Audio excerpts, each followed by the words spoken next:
요새 뉴스나 유튜브를 보면 대구 동성로가 망했다. 대구 동성로 상권이 망해 나자빠졌다. 이런 얘기가 너무 많지 않습니까? 그래서 어떻게 된 건지 한번 보러 갔는데 이거는 식당 앞에 줄을 서 있네요. 반갑습니다. 형님 누님들 공수거 TV입니다. 저는 오늘 지금 대구 그 유명한 동성로에 한번 나와 봤습니다. 그 유명하다는 게 요새 하도 유튜브 같은 데서 뉴스도 그렇고 유튜버들도 그렇고 대구 동성로 상권이 망했다. 대구 자체가 망했다. 하도 많이 그렇게 떠들길래 저도 한번 가서 그 실태를 두 눈으로 확인해 봐야 되겠다. 예전부터 생각을 하고 있다가 최근에 들어서 한번 올라가 봤습니다. 올라가서 제가 기대한 건 이제 공실이라든지 사람들 하나도 없고 개미새끼 한 마리 보이지 않는 일반 이제 소도시 그런 상권들, 망해가는 상권들 있지 않습니까? 이제 그런 걸 기대하고 올라갔습니다. 갔는데, 모르겠습니다. 역시 광역시라서 그런 건지 제가 부산에서 느꼈던 그거를 그대로 대구에서 느끼고 내려왔다라고 얘기를 할 수 있을 것 같아요. 예전 부산편에서도 제가 말씀을 한번 드렸다시피 하도 이제 부산이 망했다, 부산이 망해간다 그런 식으로 뉴스라든지 유튜브에서 엄청나게 말들이 많았지 않습니까? 모르겠습니다. 그런데 가서 두 눈으로 봤을 때는 사람들도 많고 활기도 차고 물론 그 이면에 제조업의 붕괴라든지 그런 어려움들이 다 있겠죠. 있는데 그게 과연 비단 부산만의 일이냐? 그건 아니라는 거를 그때 부산편에서도 얘기를 한번 했었죠. 그거는 전국적으로 제조업의 부진이라든지 그런 거는 대한민국 전체가 겪는 일이기 때문에 부산만이 특별하게 제조업이 망해간다. 물론 부산시에서 제조업을 쫓아내고 그게 잘했다는 건 아닙니다. 아파트에 올인하고 그런 게 대구에서도 분명히 보입니다. 대구에 무슨 초고층 아파트가 그렇게 많은지 아직까지도 짓고 있고 공실이 상가라든지 그런 데서 넘쳐나는 거 대구에서도 물론 보입니다. 보이는데 그게 비단 대구만의 문제는 아니라는 거죠. 제가 유튜브를 시작하면서 여러 지역, 전라도, 경상도, 물론 남쪽 지방밖에는 아직 가보지는 않았지만은 이게 전국적으로 지역 가릴 것 없이 공실 사태라든지 그런 게 나타나고 있다는 것은 분명합니다. 화면에 보이듯이 분명히 대구 동성로에도 임대라든지 그런 간판이 내걸어진 공실이 몇몇 군데 보이기는 합니다. 몇몇 군데 보이기는 하는데 작은 소도시들 인구 10만, 20만, 30만 그 정도 되는 도시에 중앙 상권이라고 하는 곳에 그런 공실 사태에는 비견이 되지도 않을 정도로 사람도 많고 그리고 거의 대부분이 가게는 정상 영업을 하고 있더라.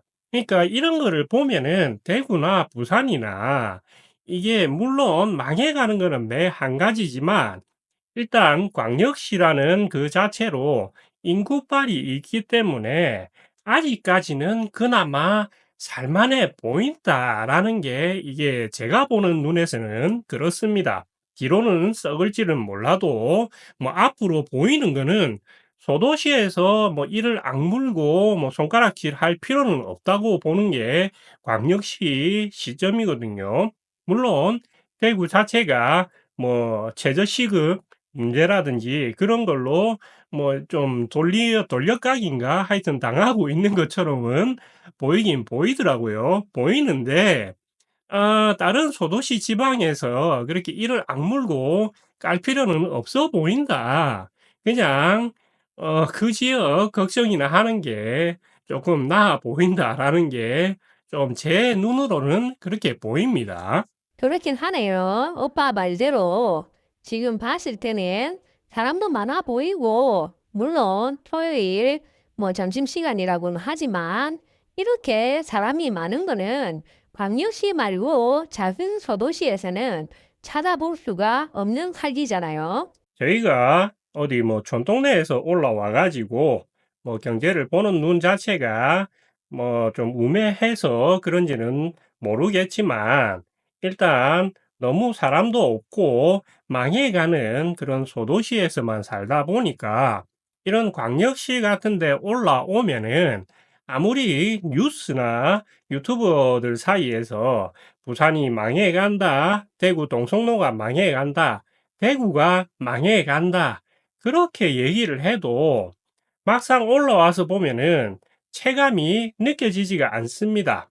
제가 예전에도 얘기를 했지만은 물론 자영업자 자체가 워낙 그 수가 많아가지고 가게가 하나만 있어도 될 거를 뭐 10개, 100개, 1000개 이렇게 있다 보니까 장사가 당연히 안 되는 거는 뭐 당연한 거고 거기다가 인구도 줄어들고 특히나 젊은 사람들도 줄어들고 거기다가 인터넷으로 물건을 사다 보니까 자파 같은 그런 상점들은 아예 필요도 없어지니까 이게 상점 수 자체가 줄어들 수밖에 없는 구조가 아니겠습니까?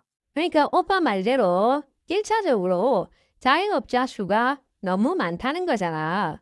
지금 보면 오프라인에 있는 이런 상가뿐만 아니라 온라인에서 사업을 하고 있는 그런 사람들도 전부 다 자영업자에 속할 텐데 어차피 그런 사람들이 가격 경쟁을 두고 서로 싸우는 거니까 귀찮게 오프라인에 나와서 물건을 살 바에야 편하게 뭐 손가락으로 딸깍 해가지고 온라인에서 물건을 사니까 안 그래도 많은 상가들이 뭐 오프라인에서 굳이 있을 이유가 없으니까 망해 나자빠지는 거고 옛날에는 속아서 뭐 가게를 차리고 그러던 사람들도 온라인에서 뭐 월세도 안 주고 사업을 할 수 있는데 굳이 비싼 월세를 주고 뭐 오프라인에서 장사를 안 하니까 대규모 공시 사태가 나는 거, 뭐 딱 그 상황으로밖에 안 보이는 거네. 그렇습니다. 상가 자체가 공실 사태가 난다고 해서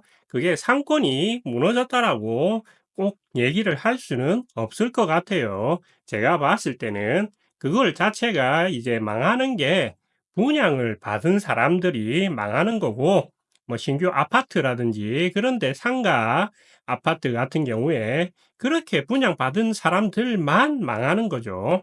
근데 이 동성로에는 또 특이하게 예전에는 몰랐는데 제가 예전에 한 20년 전에 동성로에 와봤었거든요.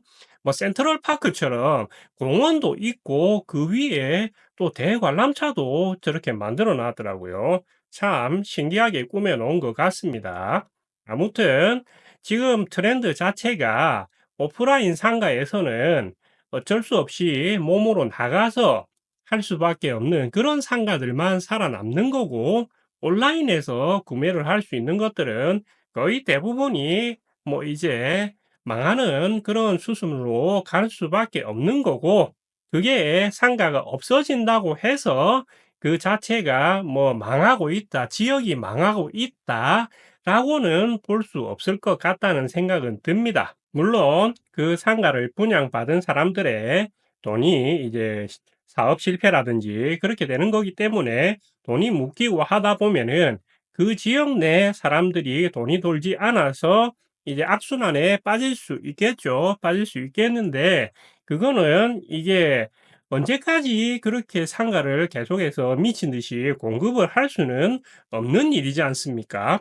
언젠가는 끊어야 되는 고리인 거고 그게 과도기적인 상황에서 지금 뭐 지산센터니 뭐 여러 가지 시작해 가지고 상가가 너무 많은 거는 기정사실이기 때문에 이것도 과도기적으로 사람들이 분양을 받지 않으면은 건설업자들만 망하고 이제 끝나는 거죠. 그렇게 해 가지고 다시 정화될 거라고 뭐 생각이 드는 바입니다.